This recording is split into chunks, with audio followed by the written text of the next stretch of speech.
বন্ধুরা, আমরা প্রত্যেকটা গৃহিণীই চাই আমাদের বেডরুম ছোট হোক বা বড় সেটাকে সুন্দর করে গুছিয়ে রাখার। তবে শীতের সকালে সেটা কখনোই সম্ভব হয় না। দেখা যায় এখানে ওখানে ব্ল্যাঙ্কেট পড়ে আছে, চাদর পড়ে আছে, সোয়েটার পড়ে আছে, পুরো ঘরটা অগোছালো হয়ে থাকে। এত এত জামা কাপড়, কোথাও রাখার জায়গা পায় না। বিছানার মধ্যে এত এত ব্ল্যাঙ্কেট, চাদর এখানে ওখানে পড়ে থাকে। আজকে অসাধারণ কিছু আইডিয়া শেয়ার করব, যেটা ফলো করলে তোমাদের শীতের সকাল হবে সুন্দর এবং ঘরটাকে গুছিয়ে রাখতে পারবে পরিপাটি করে। তো চলো দেখে নিই প্রথম আইডিয়া। এখানে নিয়েছি দুটো চুড়ি। আমাদের প্রত্যেকের কাছে মোটা মোটা চুড়ি বা সরু সরু চুড়ি থাকে, যেটা আমরা নষ্ট হয়ে গেলে ফেলে রাখি। সেই চুড়ি নিয়েছি দুটো, আর নিয়েছি দুটো দড়ি। এইভাবে চুড়ির মধ্যে আমি ভালো করে গলিয়ে দিচ্ছি। তোমরা চাইলে শক্ত করে বেঁধে নিতে পারো। আমাদের প্রত্যেকের ঘরে দেখা যায় পর্দা থাকে, অনেকের কিন্তু পর্দার পাশে যে চিপকানোর জায়গা থাকে দড়িটা কিন্তু থাকে না। তখন কিন্তু পর্দাগুলো বারবার উড়ে উড়ে এদিকে ওদিকে হয়, দেখতে ভীষণ খারাপ লাগে। আমরা খুব সহজেই কিন্তু এইরকম একটা দড়ি বানিয়ে নিয়ে পর্দার মধ্যে লাগিয়ে রাখতে পারি, তাহলে দেখতে সুন্দর লাগবে। যতই বাইরে থেকে হাওয়া আসুক বা হাওয়া হোক, তখন কিন্তু এই জানলার পর্দা উড়বে না, আর চুড়িটা দেওয়ার সাথে সাথে একটু ইউনিক লুকও চলে আসবে। চলো দ্বিতীয় টিপস দেখে নিই। আমরা প্রত্যেক দিন আমাদের বিছানাটাকে ঝেড়ে নেব ভালো করে। প্রত্যেক দিন বিছানাটা একটু পরিষ্কার করে ঝেড়ে রাখলে প্রত্যেক দিনের ময়লা বেরিয়ে যাবে। আমরা অনেকেই সপ্তাহে বা মাসে পরিষ্কার করি, দেখা যায় বিছানা থেকে প্রচুর পরিমাণে ধুলো বের হয় বা আমাদের খাটনিটাও অনেকটা হয়ে যায়। তাই প্রত্যেক দিনের কাজ প্রত্যেক দিন করে রাখলে আমাদের খাটনিটা কম হয়। তো এইভাবে কিন্তু আমি একটা ঝাড়ু নিয়েছি, ঝাড়ু দিয়ে ভালো করে ঝেড়ে নিচ্ছি। তোমরা প্লাস্টিক বা যে কোনো ঝাড়ু দিয়ে ঝেড়ে নেবে, দেখবে ধুলোটা খুব সহজে বেরিয়ে আসবে। এখানে আরও একটা টিপস, আমরা প্রত্যেকেই বিছানার চাদর পাতার আগে যদি একটা কাঁথা পেতে রাখি, তাহলে আমাদের বিছানাটা সুন্দর থাকবে আর তোষকটা পুরো নতুনের মতো থাকবে। তোষকটা হট করে ময়লা হবে না। এই কাঁথাটা পাতার পরে তার উপরেই কিন্তু আমি চাদরটা পেতে দেব, তাহলে আমাদের চাদরটা একটুও সরবে না, একদম বিছানার সঙ্গে সমানভাবে কিন্তু গোছানো থাকবে। এখানে আরও একটা বলি, অনেকে আছি যে চাদর পাতার পরে এখানে কিন্তু হাত যায় না, এটা খুব কর্নার জায়গা হয়, তাই একটা পুরনো চিরুনি দিয়ে যদি এইভাবে ঢুকিয়ে দিই, তাহলে খুব সহজেই চাদরটা কিন্তু ভিতরে ঢুকে যাবে। আর আমাদের হাত দিলে অনেক সময় হাতের নখ ভেঙে যায় বা হাতে লেগে যায়, ওটা কিন্তু হবে না। তাই যখনই বিছানার চাদর পাতবো, একটা পুরনো চিরুনি দিয়ে এইভাবে কিন্তু যে দেয়ালের সঙ্গে সেট হয়ে আছে, হাত যাচ্ছে না, ওখানে কিন্তু চিরুনিটা খুব সহজেই চলে যাবে। তাই বিছানা চাদর পাতার সময় অবশ্যই চিরুনি দিয়ে কর্নার জায়গাগুলো করে নেবে, হাতে লাগবে না। তো বিছানা চাদর পাতা আমার হয়ে গেছে, পুরো বিছানাটা দেখিয়ে দিচ্ছি। একদম সমান করে চাদরটা পাতলে দেখতে সুন্দর লাগে। আর বালিশগুলো আমি রেখে দিয়েছি। এরপর আমাদের একটা চেয়ারের মধ্যে আমি অনেক জামা কাপড় রাখি। তোমরাও নিশ্চয়ই এই রকম জামা কাপড় একটা জায়গায় তালগোল পাকিয়ে রাখো।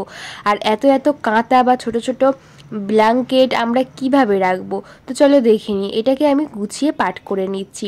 অনেক জামা কাপড় বা ব্ল্যাঙ্কেট ছোট ছোট বিছানার মধ্যে রাখলে অনেকটা জায়গা নেই। তো চলো একটা ছোট্ট জিনিসের মধ্যে আমরা সমস্ত জামা কাপড় রাখবো। এখানে নিয়েছি একটা এইরকম বক্স। এইরকম বক্স আমাদের প্রত্যেকের বাড়িতে আসে, কারণ নিত্য নতুন আমাদের ফ্লিপকার্ট থেকে জিনিস আসে, আমরা প্রত্যেকেই হয়তো ফেলে দিই। এই একটা বক্স নিয়েছি, এর মধ্যে নিয়ে নেব একটা পুরনো টপ। এই টপটা নষ্ট হয়ে গেছে, কালারটা একটু ফেড হয়ে গেছে, তাই পুরনো টপটা এর মধ্যে আমি নিয়ে নিচ্ছি। এর মধ্যে আমি কাঁথাটাকে ভরে দেব। তাহলে একটা ছোট্ট জায়গার মধ্যে যদি আমরা ছোট ছোট কাঁথা বা ছোট ছোট ব্ল্যাঙ্কেটগুলো ভরে রাখি, তাহলে দেখবে অনেকটা জায়গা কম লাগবে। আর একটা জায়গায় গোছানো থাকলে আমরা হাতের কাছে সমস্ত কিছু পেয়ে যাব। দেখো কত জামা কাপড় আমি এইভাবে গুছিয়ে একটা এই বক্সের মধ্যে রেখে দিচ্ছি। একটা চেয়ারে প্রচুর জামা কাপড় ছিল, সমস্ত কিছু একটা বক্সের মধ্যে রাখা হয়ে গেল। আর এটা যেখানেই রাখি না কেন দেখতে সুন্দর লাগবে। তো এরপরে এই মোটা মোটা ব্ল্যাঙ্কেট আমরা কিভাবে রাখবো ওটা দেখাচ্ছি। তার আগে সমস্ত ফার্নিচার ঘরে যেগুলো থাকে অসম্ভব পরিমাণে দেখবে ধুলো পড়ে, আমরা প্রত্যেক দিন মুছলেও ধুলো পড়ে, তাই সকাল সকাল সমস্ত কিছু মুছে দেব। আর আমি এই যে ব্ল্যাঙ্কেটটা এইভাবে পেতে দিলাম, তাহলে দেখতে সুন্দর লাগবে আর বিছানাটা গরম থাকবে। তো দেখো আমার কত জামা কাপড় ছিল চেয়ারের মধ্যে, সমস্ত কিছু একটা বক্সের মধ্যে রাখলাম। আরও কিছু কিন্তু এর উপর রাখতে পারবো। এইভাবে প্রত্যেকটা ফার্নিচার আমি ভালো করে মুছে নিয়েছি। আর নিচে একটা অবশ্যই কার্পেট পেতে রাখবে, কারণ শীতকাল পড়েছে, অবশ্যই একটা কার্পেট মেঝের মধ্যে পেতে রাখাই ভালো। এরপরে আমার ঘরটাকে দেখাচ্ছি। আমার ঘরটা খুবই ছোট, শুধু বিছানা আছে আর মেঝের মধ্যে একটু জায়গা নেই, অসম্ভব ছোট। তবে আমি এইভাবে পরিপাটি করে গুছিয়ে রাখি বলে তাই ঘরটা কিন্তু অনেকটাই সুন্দর লাগে। আর দেখো আমার পুরো বিছানাটা গোছানো হয়ে গেছে। এইভাবে পেতে রাখলে বিছানাটা অনেকটাই গরম থাকবে, আর জানলা দিয়ে রোদ এসছে সেই জন্য আমার বিছানা কিন্তু গরমও থাকবে। আর নিচে কার্পেট পেতে রাখবে, দেখবে মেঝের মধ্যে বারবার কিন্তু পা দিতে হবে না, ঠান্ডাও লাগবে না, শরীর ভালো থাকবে। আর এই সাইডটা দেখেছিলে চেয়ারের মধ্যে অনেক জামা কাপড় ছিল, তাই এগুলোকে একটা এই বক্সের মধ্যে রেখেছি। দেখতে কতটা সুন্দর লাগছে দেখো, ঘরটা কিন্তু একদম গোছানো আছে।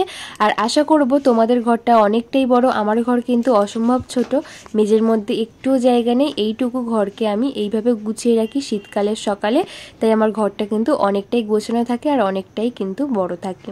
তোমরাও তোমাদের ঘর ছোট হোক বা বড় এইভাবে একটু গুছিয়ে রাখবে, দেখবে ঘরটা দেখতে সুন্দর লাগবে আর মনে হবে ঘরটা অনেক বড়, ছোট ঘর হোক বা বড় ঘর হোক। এইভাবে করে দেখো। আর বিছানার মধ্যে রোদ এসছে, বিছানাটা অনেকটাই গরম থাকবে। আর বেডশিট কিন্তু সপ্তাহে 2 দিন বা 1 দিন চেঞ্জ করা খুবই প্রয়োজন। আর দেখো এই যে পর্দাগুলো আমি এইভাবে বেঁধে রেখেছি, দেখতে কতটা সুন্দর লাগছে। এই ছোট ছোট আইডিয়া তোমাদের কেমন লাগলো কমেন্ট করে বলো, ভালো লাগলে লাইক করো, সাবস্ক্রাইব করো আর বন্ধুদের সঙ্গে শেয়ার করে দিও। চলো পরবর্তী টিপস দেখে নিই। আজকে তোমাদের বানিয়ে দেখাবো লন্ড্রি ব্যাগ। লন্ড্রি ব্যাগ আমরা প্রত্যেকেই কিনে আনি, কারণ লন্ড্রি ব্যাগ খুব কাজের। কারণ অনেক জামা কাপড় যদি সপ্তাহে আমরা অনেকে কাচি তখন কিন্তু লন্ড্রি ব্যাগে ভরে রাখি, বা কিছু জামা কাপড় আমরা একটু লন্ড্রি ব্যাগে গুছিয়ে রাখলাম। এই লন্ড্রি ব্যাগ বাড়িতেই খুব সহজেই তোমরা বানিয়ে নিতে পারবে, যে দেখবে সেই কিন্তু এই লন্ড্রি ব্যাগ বানাতে পারবে। চলো কিভাবে লন্ড্রি ব্যাগ বানালাম সেটাই তোমাদের সঙ্গে শেয়ার করব। বাজারে প্রচুর দাম বিক্রি হয় এই লন্ড্রি ব্যাগ, আমরা বাড়িতেই একটা সিল্কের শাড়ি আর প্লাস্টিক দিয়ে বানিয়ে নেব। এখানে নিয়েছি প্লাস্টিক, তোমরা চাইলে চালের বস্তাও নিতে পারো। আর নিয়েছি সিল্কের শাড়ি। এই শাড়ি আমাদের অনেকের কাছে থাকে, যেগুলো একটু পুরনো হয়ে গেলে পরে থাকে ফেলে দিই। এই শাড়ি নিয়েছি আর নিয়েছি প্লাস্টিক। একটা থালা বসিয়ে নিয়েছি, থালা বসিয়ে গোল করে দাগ করে নেব। যে কোনো বড় সাইজের থালা বা ছোট সাইজের থালা বসিয়ে গোল করে দাগ করে নেবে, তাহলে একটা মাপ চলে আসবে। এখানে কোনো মাপ নেওয়ার তেমন কোনো ব্যাপার নেই, তোমরা যে দেখবে সেই কিন্তু বানাতে পারবে, এত সহজ। এখানে আমি বসিয়ে নিয়েছি, এরপর কাপড়টা এইভাবে বসিয়ে তারপরে এটাকে পিন দিয়ে দেব, যাতে না খুলে না যায়। যেহেতু সিল্কের শাড়ি খুব সাবধানে একটু সেলাই করতে হবে, তাই এটাকে আমি পিন দিয়ে গোল করে কেটে নেব। এটা তোমরা হাতেও সেলাই করতে পারো, আমি এটা মেশিনে করব। তোমরা যে দেখবে সেই কিন্তু বানাতে পারবে, আর একবার বানিয়ে রাখলে তোমরা প্রচুর জিনিসপত্র এর মধ্যে রাখতে পারবে। দেখো গোল করে কেটে নিয়েছি, এবার এটাকে আমি সেলাই করে নিয়ে চলে আসবো। সেলাই করে নিয়েছি, এবার এটাকে আমি গোল করে একটু দেখে নেব যে কত আছে, সেই বুঝে উপরের অংশটা আমাকে কাটতে হবে, তাহলে কিন্তু পারফেক্ট হবে। অবশ্যই তোমরা এটার মাপ করে নেবে, দেখবে সুবিধে হবে। এটা আছে 36 ইঞ্চ বাই 22 ইঞ্চ, তো এটা আমি মাপ করে নিয়েছি। এরপর উপরের অংশ বানাবো, সেই জন্য একটা প্লাস্টিক নিয়েছি লম্বা, এটাকে মাঝখান দিয়ে কেটে নিলাম। এটা অনেকটাই হয়েছে, এটাকেও আমি দেখে নিচ্ছি কত আছে। আমার কিন্তু এটা পারফেক্ট আছে 36 ইঞ্চ বাই 22 ইঞ্চ। তো এটাকে আমি নিয়েছি, আর কোনো কাটাকুটি করার কোনো দরকার নেই। এটাকেই শাড়ির মধ্যে বসিয়ে আমি পিন দিয়ে দিচ্ছি যাতে না সরে যায়। তারপরে উপর থেকে আবারও শাড়িটাকে আমি তুলে দেব, দিয়ে এটাকে আমি কেটে নেব, তাহলে আমার দুদিকটা হয়ে যাবে। আর এটা কিন্তু একদম প্লাস্টিকটা দেখা যাবে না, সেই জন্য দুদিক থেকে আমি কেটে নিলাম। এরপর এটাকে আমার সেলাই করতে হবে। এখানে আমি এটা সেলাই করে নিয়ে চলে এসেছি। আর দেখো এই গোল এটাও নিয়েছি, গোলটা কিন্তু নিচে থাকবে। এরপরে দুটো হ্যান্ডেল বানাবো, সেই জন্য এই কাপড় কেটে নিয়েছি। এটাও কত ইঞ্চি আছে বলে দিচ্ছি, এটা আছে 14 ইঞ্চ বাই 6 ইঞ্চ। তো এটা আমাকে হ্যান্ডেল বানানোর পক্ষে কাজে আসবে। মাঝখানে একটা প্লাস্টিক দিয়ে আমি এই হ্যান্ডেলটাকে বানিয়ে নেব। খুব সহজ, তোমরা যে দেখবে সেই কিন্তু বানাতে পারবে, এত সহজ, হাতেও করতে পারো, একদম পারফেক্ট হবে, কোনো রকম ঝামেলা ছাড়াই যে এত সুন্দর জিনিস বানানো যায় তোমরা দেখলে অবাক হয়ে যাবে। দেখো হ্যান্ডেলটা আমি বানিয়ে নিচ্ছি, কত সহজেই হ্যান্ডেলটা কিন্তু বানানো হয়ে যাবে। দেখো হ্যান্ডেল বানানো হয়ে গেছে। এরপরে যে বডির অংশটা ওটা আমি নিয়ে নেব, এরপরে উপরের দিকে 4 ভাঁজ করব, করে এটাকে আমি দাগ করব। যেহেতু হ্যান্ডেলটা আমাকে এখানে লাগাতে হবে সেই জন্য কিন্তু ভালো করে দাগ করে নিতে হবে। এই দাগ অনুযায়ী হ্যান্ডেলটাকে বসিয়ে নেব, তাহলে সেলাই করতে খুব সুবিধা হবে। সেই জন্য দাগ করে নিয়ে আবারও আমি কিন্তু ইঞ্চি টেপ দিয়ে ভালো করে মেপে নিচ্ছি কোথায় বসালে কিন্তু সুবিধা হবে। দেখো এখানে আমি বসিয়ে নিয়ে চলে এসেছি, সেলাই করা কিন্তু আমার হয়ে গেছে। তো এরপরে মুড়ে নিয়েছি, আর এই একটা কাপড় আমি দেখে নিচ্ছি যে এটা কত ইঞ্চি আছে। 36 ইঞ্চি বাই 10 ইঞ্চি আছে এই কাপড়টা।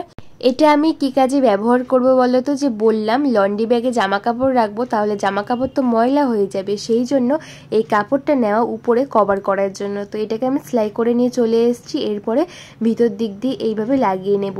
উপরে কিন্তু সুতো ঢোকানো যাবে সেই রকম জায়গা রেখে তারপরে আমি সেলাই করে নিয়েছি, যাতে এর মধ্যে দড়ি পরিয়ে এটাকে মুখ বন্ধ করে রাখি।